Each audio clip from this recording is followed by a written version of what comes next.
after na nilagay ko sa sa oven, nilabas ko, gumawa ng ng glucose syrup, tapos yan, isinok siya hanggang sa ma-absorb niya, tapos nilagyan ng Nestle cream at saka konting condensed, no, not condensed, iba,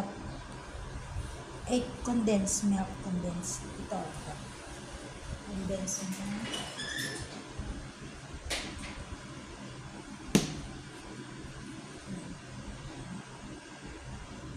condensed milk, tapos minix ko doon sa Nestle cream, tapos nilagay ko sa top at yan kanina, tapos pinatungan ko ng nuts, yan, mixed nuts yan, may pistachios, may cashew nuts, may peanut, may hazelnut, may almonds, may